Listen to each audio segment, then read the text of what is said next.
Consuelo Yznaga era una heredera cubano-estadounidense cuya familia generalmente era excluida de la alta sociedad estadounidense.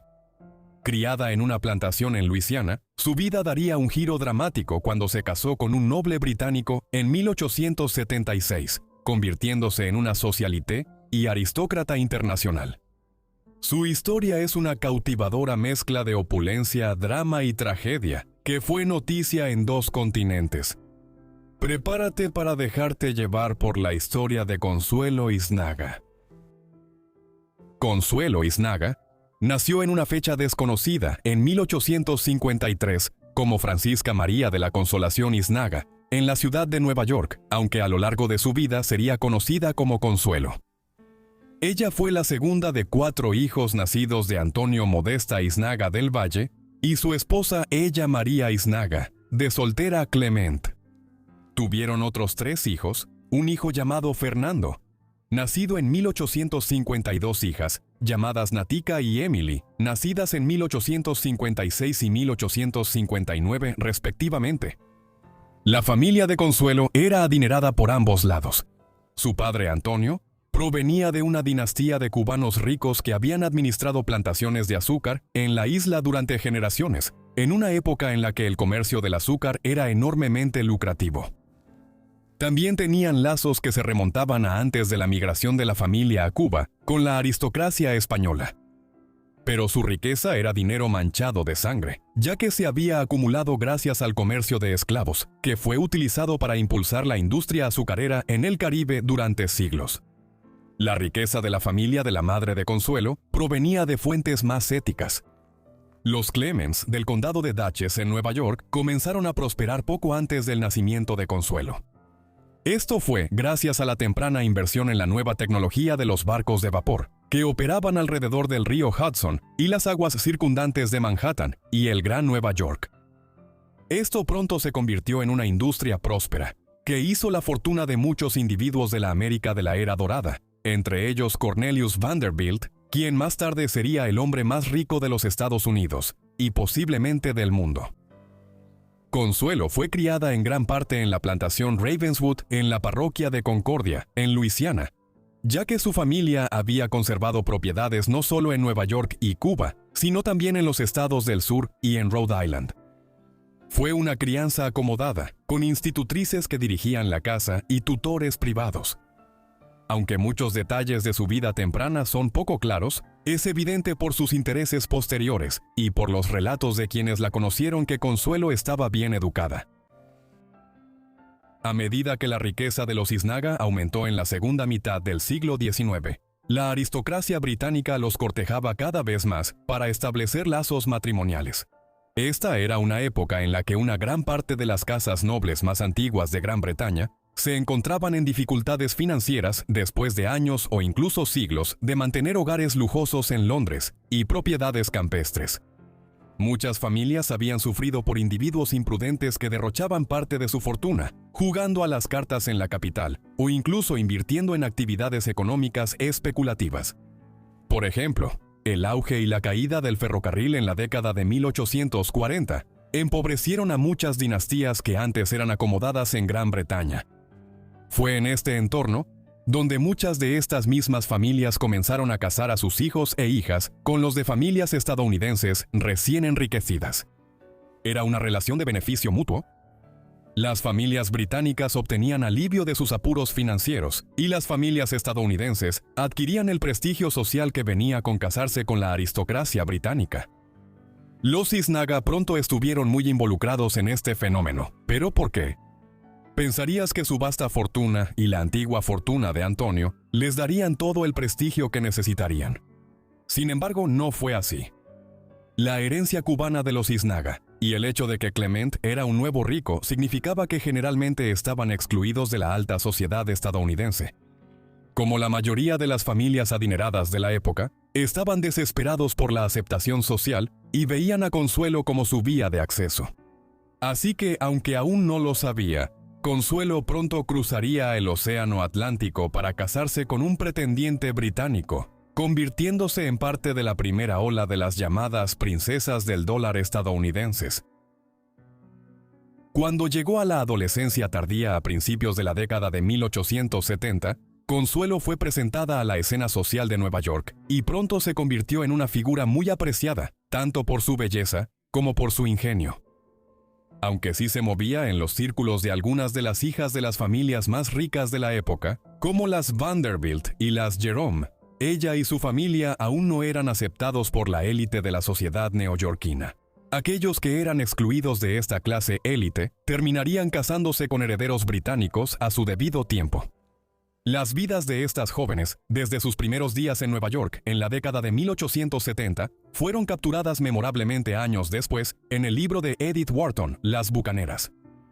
Ella basó sus personajes en verdaderas herederas estadounidenses, siendo su amiga Consuelo una de ellas. En Nueva York, Consuelo se reunió con su mejor amiga de la infancia, Alva Erskine Smith, con quien había crecido en el sur antes de la Guerra Civil.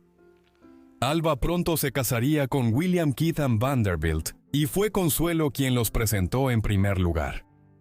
Cuando nació la primera hija de Alva, hizo a Consuelo la madrina e incluso nombró a su bebé en honor a ella. Por supuesto, estoy hablando de Consuelo Vanderbilt, la famosa heredera estadounidense que se casó con el 9º duque de Marlborough y salvó el palacio de Blenheim. A mediados de la década de 1870, se propuso un matrimonio para Consuelo con George Victor Drogo Montague, vizconde de Mandeville. Él era el heredero de William Montague, séptimo duque de Manchester, una de las principales líneas aristocráticas de Gran Bretaña. Su linaje se podía rastrear hasta el siglo XI, cuando el fundador de la dinastía, Drogo de Montague, acompañó a Guillermo el Conquistador a Inglaterra en 1066 como parte de la conquista normanda del país. Pero ellos, como muchas otras linajes nobiliarios, estaban cada vez más empobrecidos en el siglo XIX, y les resultaba difícil mantener el estilo de vida lujoso al que antes se habían acostumbrado. El matrimonio de Consuelo con Jorge el 22 de mayo de 1876, en la Grace Church en Manhattan, Nueva York, cambió todo eso. Él adquirió una dote de $6 millones a través de la unión, una suma enorme, equivalente a más de $150 millones en dinero actual, mientras que los Isnagas se convirtieron en una sensación social en la ciudad de Nueva York y adquirieron vínculos con la aristocracia británica. Consuelo conoció por primera vez al vizconde en una fiesta, y desde el principio se enamoró profundamente de Jorge. Parecía una pareja perfecta. Sin embargo, estos sentimientos, al parecer, solo iban en una dirección. Además, los padres de Montague no aprobaban el matrimonio e incluso intentaron impedirlo. No solo tuvo que lidiar con la hostilidad de sus suegros, sino que George le fue infiel y siempre hubo tensión en la relación. Esto se agravó por sus hábitos de gasto, ya que derrochaba grandes sumas de dinero en amantes, asistía a salas de música en Londres y apostaba. Finalmente, el padre de George, el duque de Manchester, los exilió a las tierras familiares en Irlanda, esperando que George dejara de gastar en exceso allí. Irlanda hizo poco para frenar la extravagancia de George, pero fue aquí donde comenzaron una familia. Nacieron 3 hijos. Guillermo llegó en 1877. Él mismo se convertiría en el duque de Manchester algún día.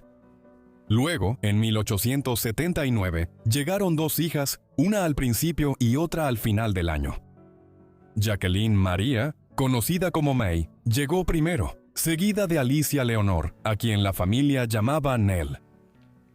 Fue alrededor de esta época cuando la madre de Consuelo, Elena, llevó a sus hijas solteras a Londres para presentarlas en sociedad. Fue allí donde María de la Natividad, o Natica como la conocía su familia, conoció y se casó con Sir John Lister Kay, tercer baronet Lister Kay. Ella inyectó dinero en la inestable situación económica de la familia, pero a pesar de eso, las cosas solo empeoraron. Y en 1914, Sir John se presentó ante el Tribunal de Quiebras en Londres, después de haber hecho inversiones en propiedades en los Balcanes, que se volvieron problemáticos a medida que las guerras allí se intensificaron en la década de 1910. En 1883, la amiga de Consuelo, Alva, organizó un extravagante baile de disfraces para finalmente entrar en la alta sociedad de Nueva York, cuyo acceso controlaba la señora Astor. La fiesta fue un gran éxito y sacudió el mundo de la élite social de la Nueva York de la era dorada. Esto habría sido un respiro muy necesario de la triste vida que Consuelo enfrentaba en Inglaterra, especialmente porque fue nombrada la invitada de honor. También fue ese año cuando el duque permitió que la familia regresara a Inglaterra, aunque para ese entonces, Jorge ya había despilfarrado gran parte del dinero de la dote que había adquirido a través de su matrimonio con Consuelo. En Inglaterra, Consuelo seguía siendo infeliz. Su esposo estaba a menudo fuera de casa, dejándola sola para intentar moverse entre la complicada alta sociedad inglesa. Sin embargo, pronto hizo amistad con otras herederas estadounidenses, y con el tiempo se convirtieron en las favoritas de Bertie, el príncipe de Gales y futuro rey Eduardo VII. Juntas, las herederas estadounidenses organizaban cenas íntimas y veladas de cartas, con Consuelo tocando el banjo y contando historias subidas de tono mientras fumaba un puro. El príncipe de Gales disfrutaba mucho de su compañía, al igual que su esposa Alexandra de Dinamarca, y con esto todas las puertas de Inglaterra comenzaron a abrirse para Consuelo. En 1890, el séptimo duque de Manchester murió y fue sucedido por Jorge. Para ese entonces, él y Consuelo prácticamente vivían separados, ya que Jorge se había ido a vivir con una de sus amantes, Bessie Bellwood. Esto ya se había publicado en los periódicos y humilló a Consuelo, a pesar de que para entonces ella era una de las favoritas de la alta sociedad. Cuando adquirió el ducado, decidió renunciar a Bessie e intentar aparentar una vida familiar normal, pero de cualquier manera, eso no duró mucho. Murió en agosto de 1892, solo 2 años después de convertirse en duque, a causa de cirrosis hepática provocada por su vida desenfrenada y su alcoholismo casi crónico. Así, el hijo de Consuelo, William, ascendió como el 9º duque de Manchester con solo 15 años de edad. Sin embargo, el dinero seguía siendo un problema. Para remediar esto, Consuelo comenzó a ayudar a otras herederas estadounidenses a encontrar un esposo británico con título, tal como había ayudado a su hermana menor. Consuelo ofrecía lecciones de etiqueta, aconsejaba a las herederas y a sus madres sobre qué vestir e incluso dónde rentar una casa para la temporada. Consuelo también organizaba tés y cenas para que las jóvenes pudieran ser presentadas a solteros elegibles. El emparejamiento más famoso en el que Consuelo participó fue el de su ahijada, Consuelo Vanderbilt. Su matrimonio con el 9º duque de Marlborough, en noviembre de 1895, cautivó a la sociedad neoyorquina e inspiró innumerables titulares durante los preparativos. La boda fue considerada el evento social del año, y Alba recompensó generosamente a Consuelo por su ayuda, lo que alivió un poco su situación financiera. Consuelo está asociada hoy en día con la tiara Manchester, que fue producida por la casa de diamantes Cartier para ella en 1903. Presenta 7 motivos de corazones de diamantes engastados en marcos de oro y plata, con 3 diamantes colgantes en el centro de cada corazón, todo rematado por un adorno desmontable en forma de pergamino sobre un solo diamante engastado. Para que pudiera ser producida, Consuelo le proporcionó a Cartier más de 1000 diamantes, a los cuales Cartier también añadió algunos más. Todo esto era una muestra del gasto desenfrenado de los miembros de la familia Montague, lo cual, como veremos en un momento, tuvo implicaciones para sus herederos, que han continuado hasta el día de hoy. Como duquesa viuda de Manchester, Consuelo siguió viviendo durante las décadas de 1890 y de 1900 en Kimbolton House, en Cambridgeshire, la residencia familiar de los Montague desde hace mucho tiempo, mientras criaba a su hijo para que asumiera las responsabilidades del ducado de una manera más responsable que su esposo. Sin embargo, desafortunadamente, Guillermo crecería para ser tan derrochador e imprudente con el dinero como lo había sido su padre. Los años de Consuelo como viuda también estuvieron marcados por tragedias familiares.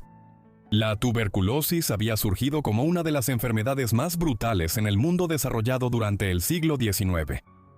En 1895, se llevó a su hija mayor, May, y 5 años después, también causó la muerte de Nell. Así Consuelo se quedó solo con William entre sus hijos al comenzar un nuevo siglo. Estas tragedias solo se compensaron parcialmente tras la ascensión de su amigo el rey Eduardo VII en 1901. Sus problemas financieros también se aliviaron en 1902 cuando su hermano murió, dejándole $2 millones en su testamento, lo que equivale a unos $70 millones hoy en día. A mediados de los años 1900, Consuelo desarrolló neuritis, una condición que provoca una inflamación severa de los sistemas nerviosos central y periférico. Esto finalmente le quitó la vida el 20 de noviembre de 1909, cuando tenía poco más de 50 años. Sus hermanas y amigas estuvieron a su lado cuando falleció. Antes de su muerte, vivía en Grosvenor Square y era atendida por Sir Alfredo Fripp, sargento ordinario del rey Eduardo. Durante este tiempo, se sabía que el rey preguntaba frecuentemente por su estado. A pesar de los hábitos de gasto de su esposo y su hijo, tenía una herencia de $2,5 millones de libras al momento de su muerte, la cual otorgó a varias causas y miembros de la familia. También legó su brazalete de rubíes y diamantes a su majestad, la reina Alejandra, como muestra de su afecto y estima. Después de su fallecimiento, el cuerpo de Consuelo fue colocado en un ataúd y cubierto con hermosas coronas, y luego fue llevado en tren desde Londres hasta Kimbolton, donde se llevó a cabo un funeral el 24 de noviembre. En Londres se celebró un servicio conmemorativo el mismo día en la Capilla Real del Palacio de St. James. Después de su muerte, la familia inmediata de Consuelo y las familias de sus hermanas y hermanos a menudo enfrentaron dificultades financieras, agravadas por divorcios, gastos excesivos y deudas y préstamos acumulados. El 10º duque de Manchester, el nieto de Consuelo, se vio obligado a vender la residencia ancestral de la familia, el castillo de Kimbolton, en 1951. El 12º duque más tarde cumplió una condena en prisión por cometer fraude, y el 13º duque por intento de robo. Finalmente, en 2007, la famosa tiara de Manchester, la pieza de joyería más preciada de Consuelo, y un símbolo de la riqueza que los Montagu habían inyectado en la dinastía Manchester, fue entregada al gobierno británico a cambio de un alivio en los extensos impuestos de herencia que la familia debía. Hoy en día se encuentra en el Museo Victoria y Alberto en Londres, como testimonio de la locura que a menudo rodeaba los arreglos matrimoniales relacionados con las princesas estadounidenses del dólar, como Consuelo Montagu. Muchas gracias por ver este video y por llegar hasta el final. Dato interesante: el hijo de Consuelo, el 9º duque, también se casó con una heredera estadounidense, y no fue el matrimonio más feliz, ya que terminó en divorcio. Si quieres más videos como este, asegúrate de decírmelo en los comentarios. Y ya he hablado sobre la vida de muchas personas en este video, como Alba Erskine Smith o Alba Vanderbilt y su hija Consuelo Vanderbilt.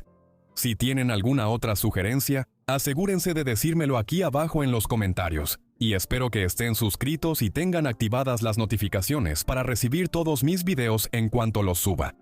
De todos modos, eso es todo de mi parte, así que los veré a todos en la próxima Vida Olvidada. Gracias.